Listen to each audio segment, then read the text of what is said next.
Pistons. Let's talk. Let's talk about this. This most. I want to say this is the most impressive loss of the year. Maybe comes second to the New York Knicks onslaught when the Pistons were destroyed by the New York Knicks the first time around. This is almost equally as impressive. And no, there is no sarcasm with this.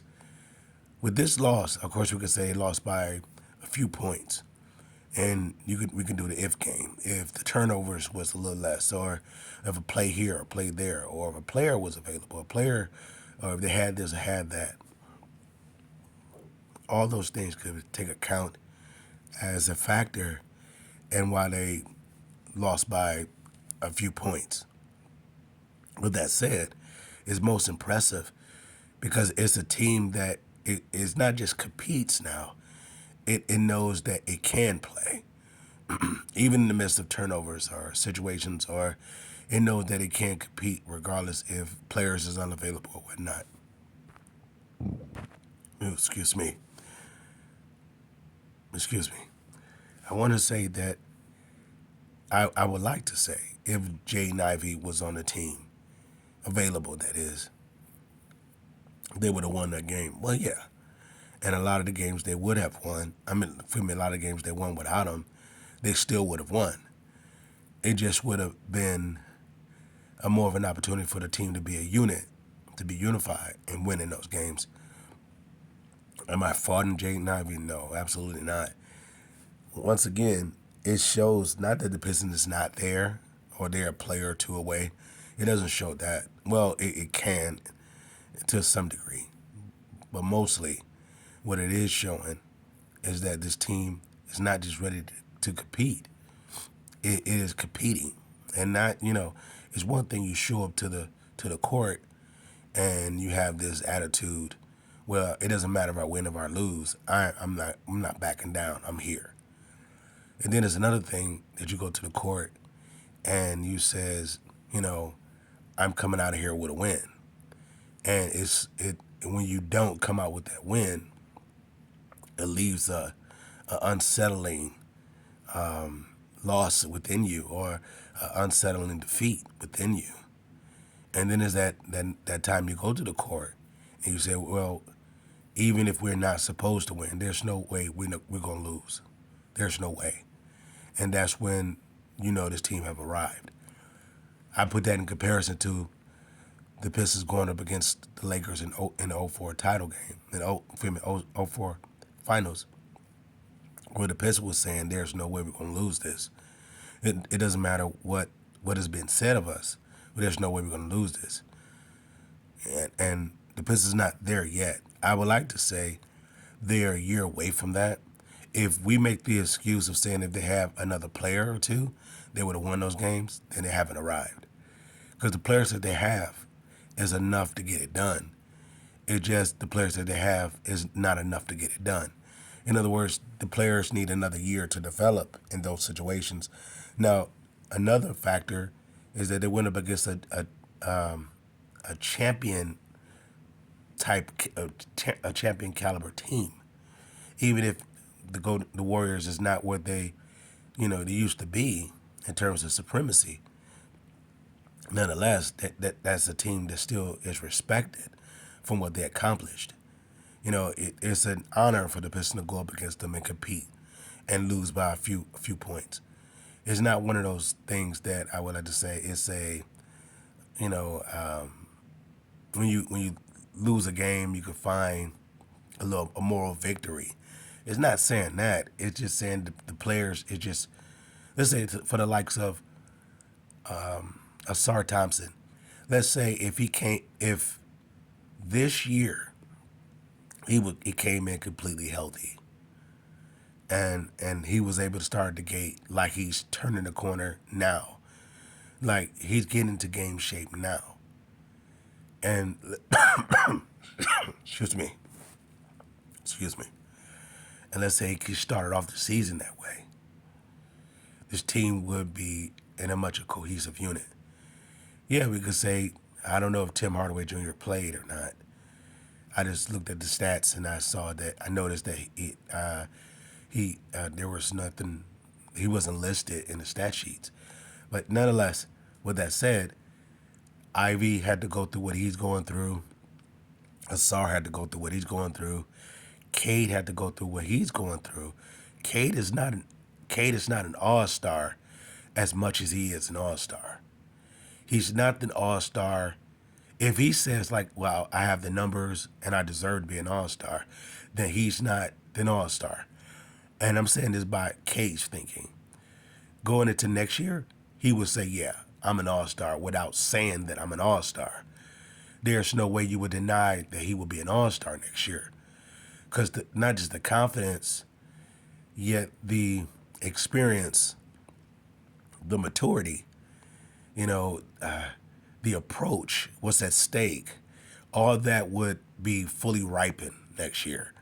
So there's nothing that you can say other than a setback, an injury, or something like that, or the league decide to shut down or something.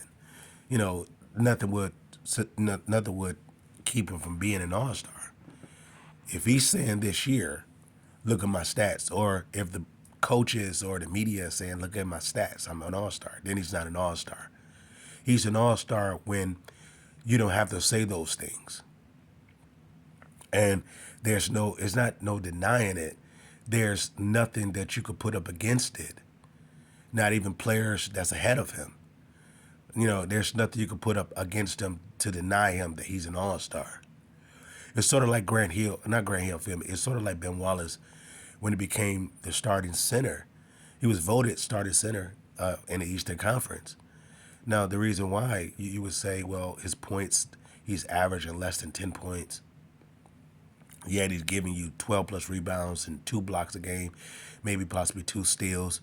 And his overall play Ben Wallace is the defense effect of Jason Kidd offensively. So it's no denying that there are all-stars. Of course, the defense is not as popular or the fan pleasing, or, it doesn't get the fan really, excited about it. The fans don't want to go home and practice playing defense unless you do a Tayshaun Prince moment and is magnified. So Ben Wallace had to go through that, and I'm saying the same thing about Cade. Cade has arrived to that point. Yet, if there's a campaigning for him to be an all-star, say for example, if the media, the local media, were to interview Chauncey Billups when they came to town, or if they were to play against Kevin Durant, and Kevin Durant were to say, well, he is an all-star, if that's based off the media asking them the question for their validation, if you will, then he's not an all-star. Well, let's say it this way. He'd be an all-star by default. Yet, I don't think, if I were to look at Cade in a way that Cade looks at himself, that's not enough. If I'm an all-star by you guys campaigning for me, then I haven't arrived yet. I'm an all-star when I'm better than Lonzo Ball in the voting. I'm an all-star then. When you're talking about me more than you're talking about the likes of a Trae Young or whoever else that may be coming out of the East, or who is the gentleman in Cleveland, or the backcourt of Cleveland. When you're talking about me in a way that I have not I, but my team is winning, not based off of me, but just we come together, then he has arrived. Other than that, no. But that's going somewhere else.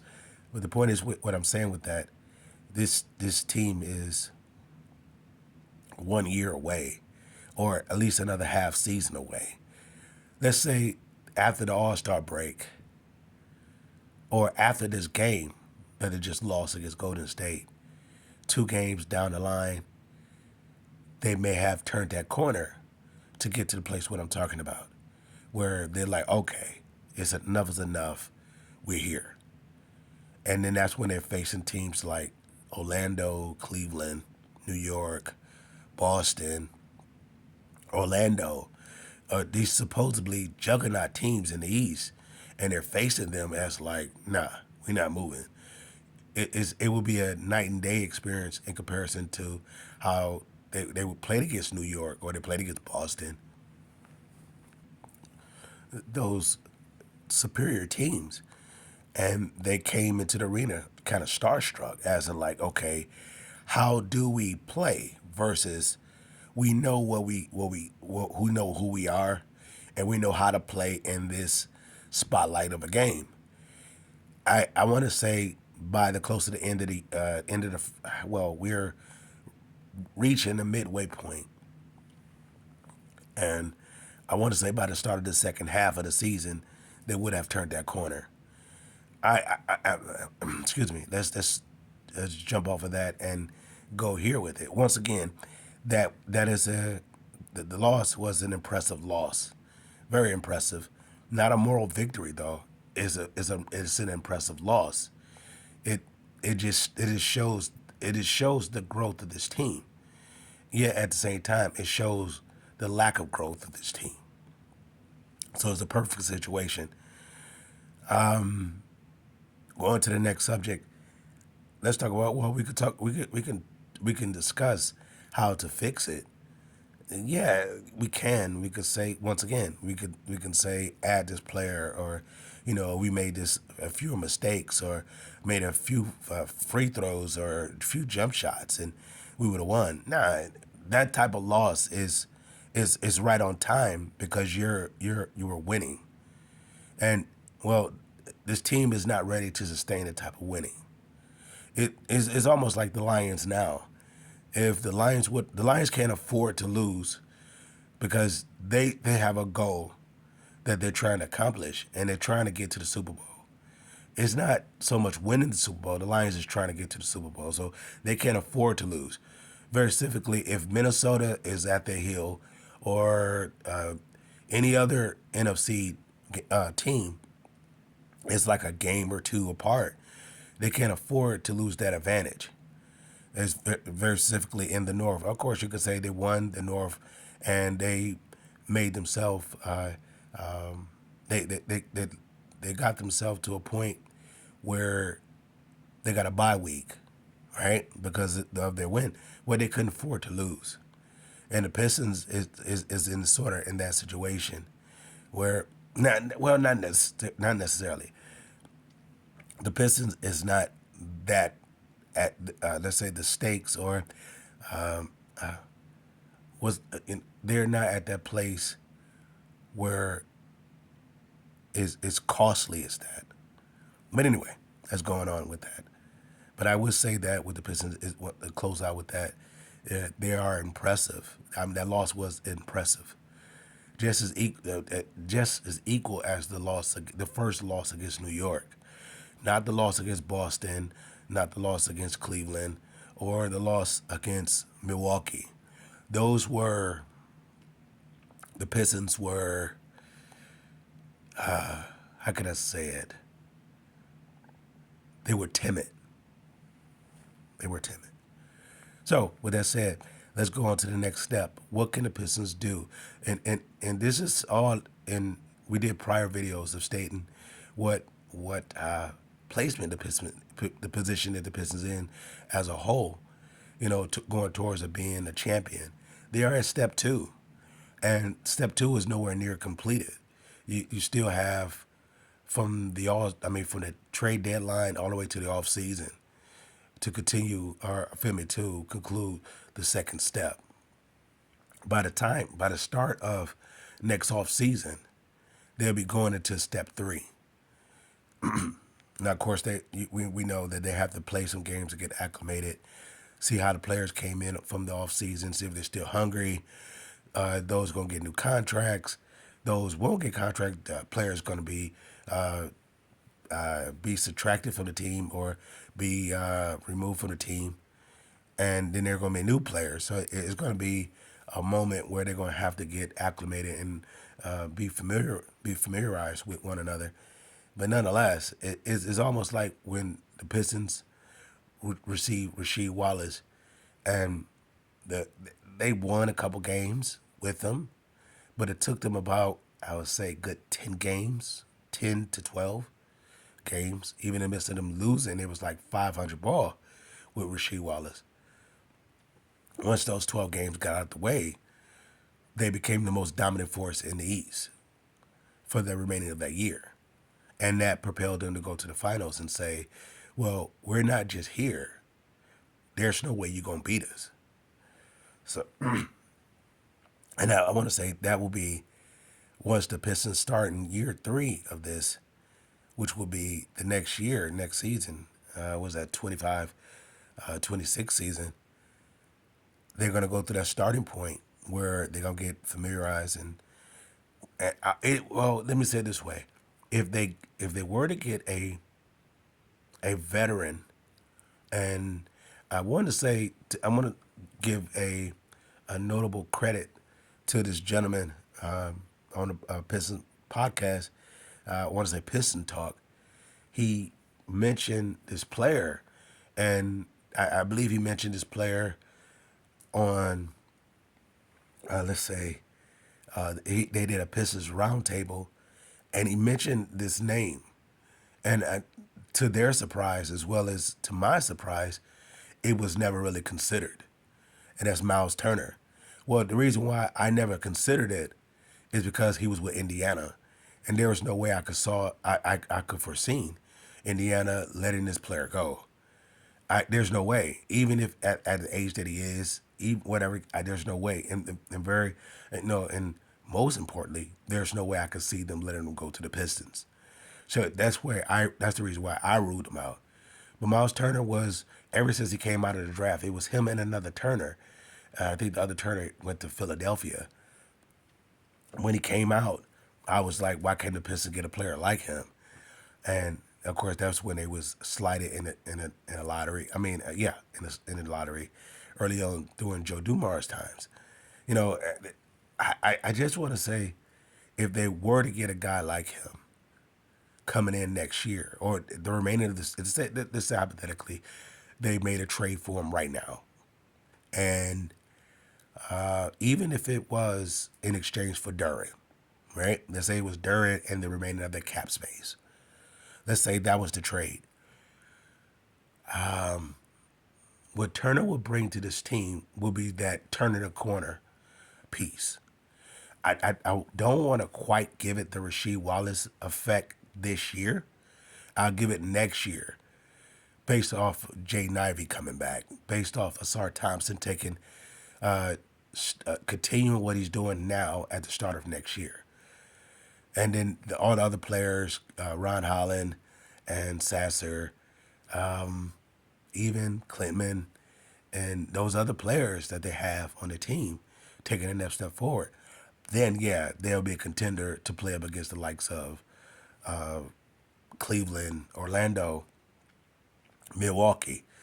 The opponent that I really want the Pistons to beat is Giannis. I don't want them to beat the Bucks. I want them to beat Giannis. Because he's not. It's, in my opinion, he's not. How can I say? He's like a. I want to say he's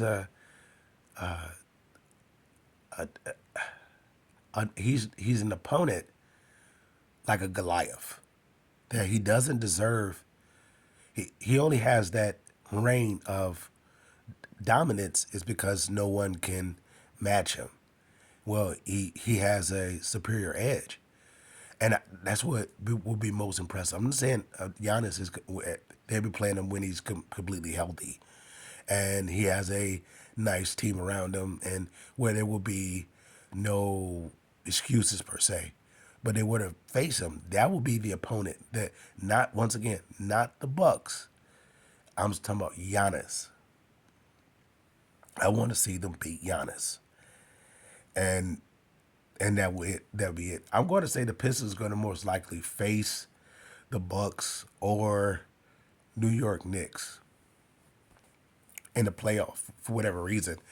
Or they definitely going to have to face one of those superior teams, whether it be Cleveland, New York, Boston, or Orlando. Not Orlando. so much this year because unless they come back to form by the playoff time, I, they're going to have to face one of those teams. If they were to face, someone that's at the lower tier of the standings of the Eastern Standards, as where they are, they can get their first. They can get their first playoff win, and they can get not first playoff win, first series playoff series win, and they could actually win. No, let me say this: they could actually just win a series if they play a team that is to their standard. Let's say right now, if they were to play Orlando in the playoffs, they would get Orlando. If they were to play the Pacers in the playoffs, they can get the Pacers. If they were to play, how can I say it? I want to say that's it. If they can face one of those teams, they can win the series, the first round. Yeah, if they have to face those other teams without a Miles Turner, or let's say with the Miles Turner, they will have a better shot against the Knicks. Because when you go into, of course, this change it here. When we go into that next part of the playoffs, or when we start talking about them competing, that's where we're talking about they're a playoff team. They'll be going up. They'll be going up against the likes of a New York Knicks. I don't want New York Knicks next year. I would like to face the New York Knicks this year. I would like to face a Cleveland this year. I would like to face. I'm not ready for Boston. Boston is a team that's far superior. They have their second lineup it on most nights could be a first lineup team. That's how of a cohesive unit or how much of a winning team that they are, such as like the Golden State Warriors. Now, Miles Turner, once again, the gentleman from Pistons Talk, I want to say his name is Anthony, I believe, and he brought up the guy Miles Turner. That is that when he said it, I was against it because once again, I'm stating that there is no way that Indiana is going to let him go, and secondly, most of all, they're not going to let him go to the Pistons. I think that's just a continuous rivalry between the powers to be of Indiana versus, that goes back to Larry Bird firing Isaiah Thomas for the likes of Rick Carlisle, the Pistons firing Carlisle for the likes of Larry Brown. Carlisle goes with Indiana. And Carlisle goes off to Dallas afterwards. Then he goes back to Indiana. So it's like that rivalry started all over again. So I don't see them losing a Miles Turner to the Pistons, at least of all this year, unless they have a offer on the table that they couldn't refuse. Not just by the Pistons, but a move to replace Miles Turner. And of course, if they're going to be with the Pistons, it's going to come at where the Pistons will lose in the trade. Like I said, it wouldn't be just for money. It would be draft capital. It'd be a way that they get the overhand over the Pistons because it's still a rivalry. And this is not just a players' rivalry between the two teams. This is an organizational. I want to say ownership per se. I don't know. I won't go that far, but I was definitely, as an organization, there is a bad blood between these two teams. Every time Indiana organization is being reminded of that block by Tayshaun, it brings a bad taste. Excuse me. They never got their revenge from that. They never was able to get their revenge for that. So Miles Turner would be the guy unless they were to get a guy. Let's say if this is where once again it's like the Indiana situation with Miles Turner with this next player. Let's say if Lauri Markkanen was available. Now Danny Ainge is not with Indiana organization. Nonetheless, he still have ties with Larry Bird. And that bad blood goes back to Boston versus Pistons. It's a thing. So I don't see them giving Lauri Markkanen to the Pistons without the Pistons coming out the deal. fleeced, if you will, just dealing with Danny Ainge. Now, if you were to deal with someone else like Pat Riley or another organization like Miami, well, not Miami, the Lakers, anyone like that, he may give them a better deal. But when it comes to the Pistons, he will want to fleece the Pistons. Yet, if the Pistons were able to swing a deal to get a Lauri Markkanen, I would say it's equally going to be the same effect as a Miles Turner. With that said, I conclude with that. Once again, that was an impressive win by the Pistons, and they needed that loss so the hunger can continue. I don't know. I don't believe they was able to sustain that type of winning. Going back to the Lions' point, the Lions have to win because they have the Super Bowl at stake. The Pistons don't have the championship at stake, so the Pistons can afford to lose right now. And the way they lost was very impressive. They didn't lose like they lost against New York. I mean, feel me, like they lost against Boston or they lost against Milwaukee or they lost against Cleveland. They didn't lose that way. With that said, Pistons fans, I salute.